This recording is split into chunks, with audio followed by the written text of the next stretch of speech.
Alright, so I've been up here this morning working.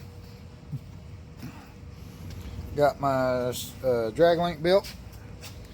That's a Dodge drag link. Run down, I cut a GM tie rod end off, beveled the ends of it, and welded it up. I got my bolts for my hind joints for my track bar, and picked up this custom limit strap and spring clamps. There's my sliders for my coil springs. Like I say, it's just a 3-inch piece of pipe that I swedged out or flared out, dropped it in there and welded it up.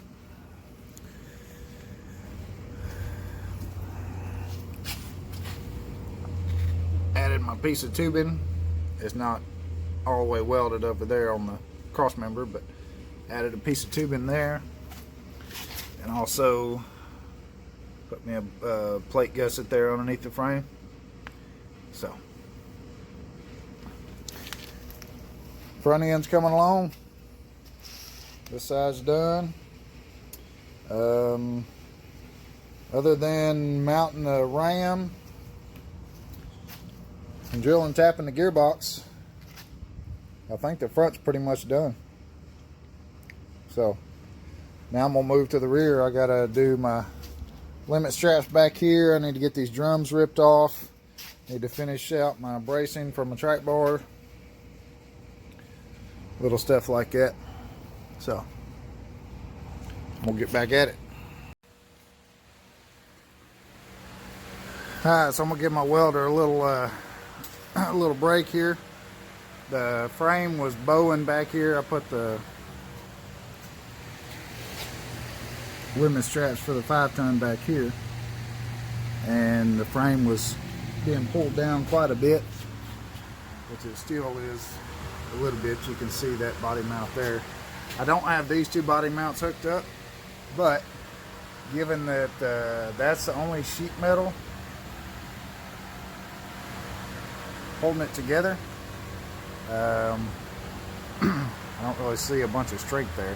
I may go back in with some square tubing and build me like a small little subframe there to kind of tie the body back in. But anyway, I put these pieces of C-channel in there to kind of help with the frame. I got my gusset on the axle side track bar mount. Gusseted the frame side and run a piece from there to the front. So all that's tied in. There's our frame piece here, and then put those on. I think that's about it. The axle's hanging. Coil springs in there pretty solid. Oh, I think I'm fixing to give my welder a break here. It got hot on me and shut off earlier. So I'm gonna try to get these drums pulled off. Try to do it without pulling the hub off. The drum will come off here, but I think that's gonna be a major pain. We'll see. And also I was gonna look and see what I had for a front drive shaft. I think I've got one. I may have to shorten it up a little bit, but anyway, just gonna look at that. So I've got a half of a 2.5-ton drive shaft with the slip yoke on it, which will work good. I have a friend of mine that's got a plasma table and all that. He's building me a 1/2-inch plate rotor that will bolt to this 5-ton flange, and then he's drilling and tapping a 4-bolt flange for the Rockwell to bolt up to it. So that's going to be my brake rotor slash drive shaft adapter, so that I can just run a 2.5-ton drive shaft, so I don't have to run that big gaudy thing. And I'm going to put my brake rotor on the inside here. So anyway, Oh, I got my other frame pieces in there. Those tied in. I want to add some ladder bars in between those and this one, but we'll just see what time does for me. Right now my main concern is just getting this thing, the majority of the fab work done, and then so I can get it down. We're creeping up on that May 27th deadline. Anyway, we'll get back at it. Alright, so I'm done for the day. I picked up some a drive shaft piece from a buddy of mine. He pulled it out of a mud truck. He had all new drive shafts built, so he gave me that. And then,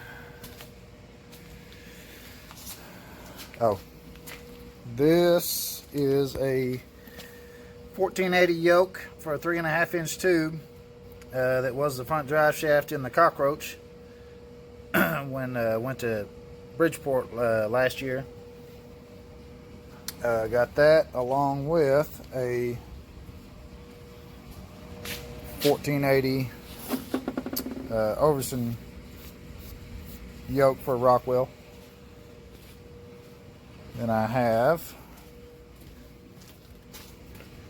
a Rockwell / 205 flange that Alex Ray Sanders built for me. I was using it in the rear of my buggy, and I ended up buying a regular yoke. So, funny thing is, with that stub, of course with all that mangled up tubing cut off of it, welded to the end of that with a flange on it, my drive shaft's the perfect length.